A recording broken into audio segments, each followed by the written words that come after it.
تنم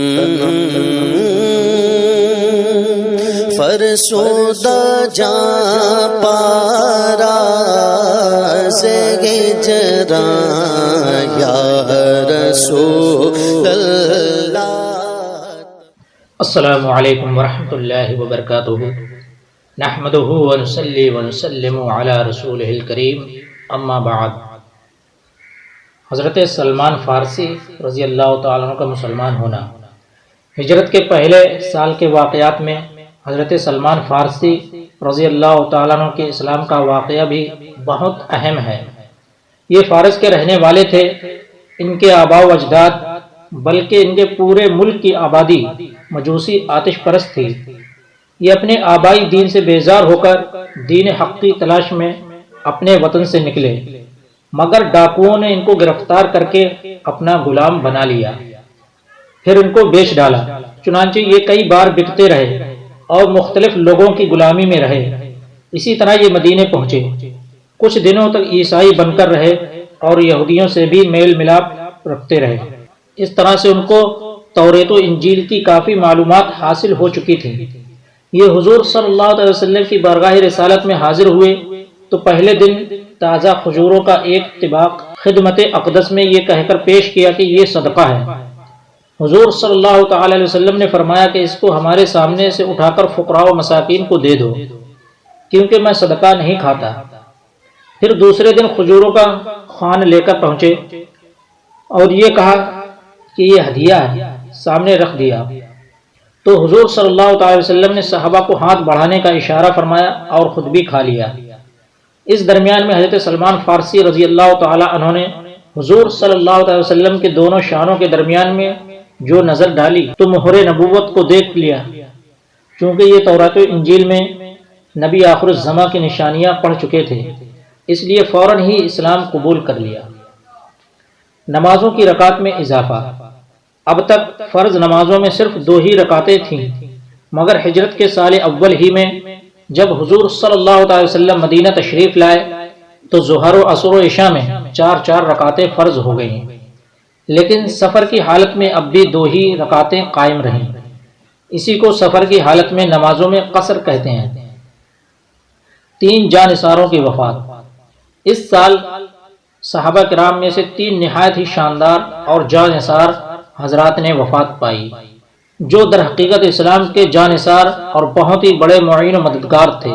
اول حضرت کلثوم بن ہدم رضی اللہ تعالی عنہ، وہ خوش نصیب مدینہ کے رہنے والے انصاری ہیں کہ حضور اقدس صلی اللہ علیہ وسلم جب ہجرت فرما کر قباء میں تشریف لائے تو سب سے پہلے انہی کے مکان پر شرف نزول بخشا، اور بڑے بڑے مہاجرین صحابہ بھی انہی کے مکان میں ٹھہرے، اور انہوں نے دونوں عالم کے میزبان کو اپنے گھر میں مہمان بنا کر ایسی میزبانی اور مہمان نوازی کی کہ قیامت تک تاریخ رسالت کے صفحات پر ان کا نام نامی ستاروں کی طرح چمکتا رہے گا۔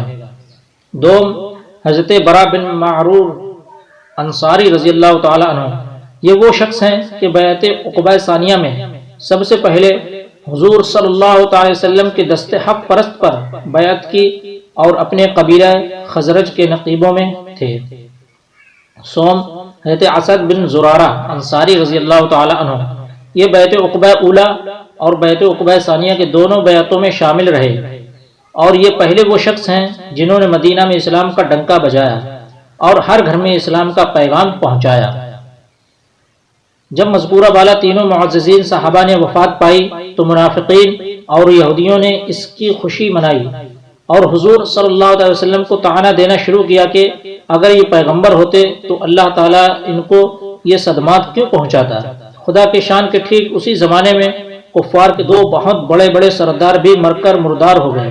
ایک عاص بن وائل سہمی جو حضرت عمر بن عاص صحابی رضی اللہ تعالیٰ عنہ فاتح مصر کے باپ تھے، دوسرا ولید بن مغیرہ جو حضرت خالد سیف اللہ صحابی رضی اللہ تعالیٰ عنہ کا باپ تھا۔ روایت ہے کہ ولید بن مغیرہ جاں کنی کے وقت بہت زیادہ بے چین ہو کر تڑپنے اور بے قرار ہو کر رونے لگا اور فریاد کرنے لگا، تو ابو جہل نے پوچھا کہ چچا جان، آخر آپ کی بے قراری اور اس گریہ و زاری کی کیا وجہ ہے؟ تو ولید بن مغیرہ بولا کہ میرے بھتیجے میں اس لیے بے قراری سے رو رہا ہوں، مجھے اب یہ ڈر ہے کہ میرے بعد مکہ میں محمد صلی اللہ تعالی علیہ وسلم کا دین پھیل جائے گا۔ یہ سن کر ابو سفیان نے تسلی دی اور کہا کہ چچا، آپ ہرگز اس کا غم نہ کریں، میں ضامن ہوتا ہوں کہ میں دین اسلام کو مکہ میں نہیں پھیلنے دوں گا۔ چنانچہ ابو سفیان اپنے اس عہد پر اس طرح قائم رہے کہ فتح مکہ ہونے تک وہ برابر اسلام کے خلاف جنگ کرتے رہے، مگر فتح مکہ کے دن ابو سفیان نے اسلام قبول کر لیا اور پھر ایسے صادق الاسلام بن گئے کہ اسلام کی نصرت و حمایت کے لیے زندگی بھر جہاد کرتے رہے، اور انہیں جہادوں میں کفار کے تیروں سے ان کی آنکھیں زخمی ہو گئیں اور روشنی جاتی رہی۔ یہی وہ حضرت ابو سفیان رضی اللہ تعالیٰ عنہ ہیں جن کے سپوت بیٹے حضرت امیر معاویہ رضی اللہ تعالیٰ عنہ ہیں۔ اسی سال پہلی ہجری میں حضرت عبداللہ بن زبیر رضی اللہ تعالیٰ عنہ کی ولادت ہوئی۔ ہجرت کے بعد مہاجرین کے یہاں سب سے پہلا بچہ جو پیدا ہوا وہ یہی حضرت عبداللہ بن زبیر رضی اللہ تعالیٰ عنہ ہیں۔ ان کی والدہ حضرت اسماء جو حضرت ابو بکر صدیق رضی اللہ تعالیٰ عنہ کی صاحبزادی ہیں، پیدا ہوتے ہی ان کو لے کر بارگاہ رسالت میں حاضر ہوئیں۔ حضور صلی اللہ تعالیٰ علیہ وسلم نے ان کو اپنی گود میں بٹھا کر اور کھجور چبا کر ان کے منہ میں ڈال دی۔ اس طرح سب سے پہلی غذا جو ان کے شکم میں پہنچی وہ حضور اقدس صلی اللہ تعالیٰ علیہ وسلم کا لعاب دہن تھا۔ حضرت عبداللہ بن زبیر رضی اللہ تعالیٰ عنہما کی پیدائش سے مسلمانوں کو بے حد خوشی ہوئی، اس لیے کہ مدینہ کے یہودی کہا کرتے تھے کہ ہم لوگوں نے مہاجرین پر ایسا جادو کر دیا ہے کہ ان لوگوں کے یہاں کوئی بچہ پیدا ہی نہیں ہوگا۔ ہجرت کا دوسرا سال۔ ہجرت کے پہلے سال کی طرح ہجرت کے دوسرے سال میں بھی بہت سے اہم واقعات وقوع پذیر ہوئے، جن میں سے چند واقعات یہ ہیں۔ قبلے کی تبدیلی۔ جب تک حضور صلی اللہ علیہ وسلم مکہ میں رہے، خانہ کعبہ کی طرف منہ کر کے نماز پڑھتے رہے، مگر ہجرت کے بعد جب آپ مدینہ منورہ تشریف لائے تو خداوند تعالیٰ کا یہ حکم ہوا کہ آپ اپنی نمازوں میں بیت المقدس کو اپنا قبلہ بنائیں۔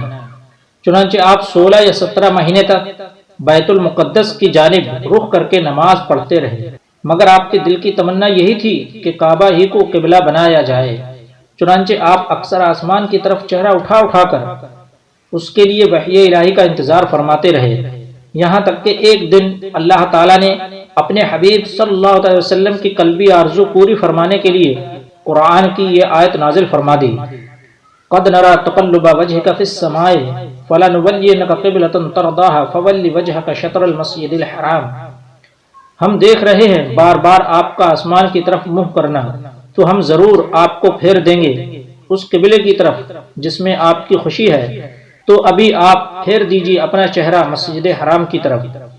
چنانچہ حضور صلی اللہ علیہ وسلم قبیلہ بنی سلمہ کی مسجد میں نماز ظہر پڑھا رہے تھے کہ حالت نماز ہی میں یہ وحی نازل ہوئی، اور نماز ہی میں آپ نے بیت المقدس سے مڑ کر خانہ کعبہ کی طرف اپنا چہرہ کر لیا، اور تمام مقتدیوں نے بھی آپ کی پیروی کی۔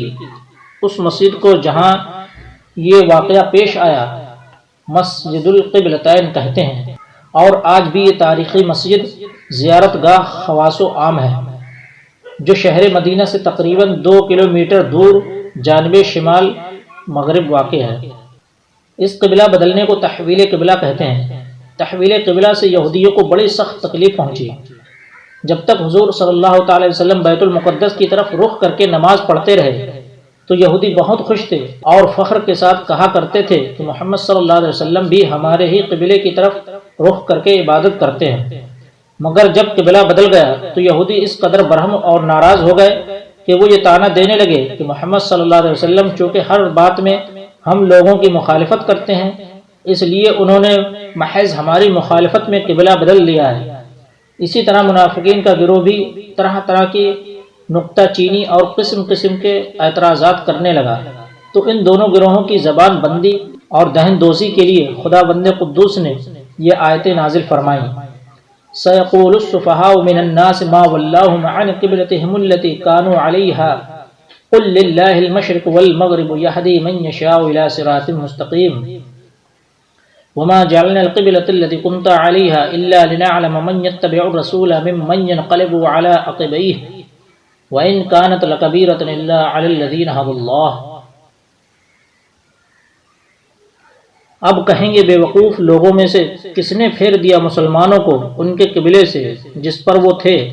آپ کہہ دیجئے کہ پورا پچھم سب اللہ ہی کا ہے، وہ جسے چاہے سیدھی راہ چلاتا ہے، اور اے محبوب آپ پہلے جس قبلے پر تھے ہم نے وہ اسی لیے مقرر کیا تھا کہ دیکھیں کہ کون رسول کی پیروی کرتا ہے اور کون الٹے پاؤں پھر جاتا ہے، اور بلا شبہ یہ بڑی بھاری بات ہے، مگر جن کو اللہ تعالیٰ نے ہدایت دے دی ہے ان کے لیے کوئی بڑی بات نہیں۔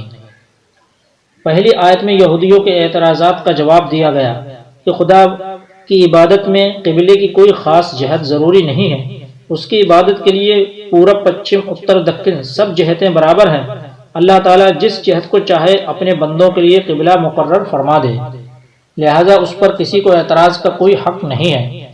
دوسری آیت میں منافقین کی زبان بندی کی گئی جو تحویل قبلہ کے بعد ہر طرف یہ پروپیگنڈا کرنے لگے تھے کہ پیغمبر اسلام تو اپنے دین کے بارے میں خود ہی متردد ہیں، کبھی بیت المقدس کو قبلہ مانتے ہیں، کبھی کہتے ہیں کہ کعبہ قبلہ ہے۔ آیت میں تحویل قبلہ کی حکمت بتا دی گئی کہ منافقین جو محض نمائشی مسلمان بن کر نمازیں پڑھا کرتے تھے وہ قبلے کے بدلتے ہی بدل گئے اور اسلام سے منحرف ہو گئے۔ اس طرح ظاہر ہو گیا کہ کون صادق الایمان ہے اور کون منافق، اور کون رسول اللہ صلی اللہ علیہ وسلم کی پیروی کرنے والا ہے اور کون دین سے پھر جانے والا۔ السلام علیکم دوستو، اگر آپ لوگوں کو ہماری یہ صحیح نہ تمام پسند آئے تو ہمارے چینل کو سبسکرائب، لائک اور شیئر ضرور کریں۔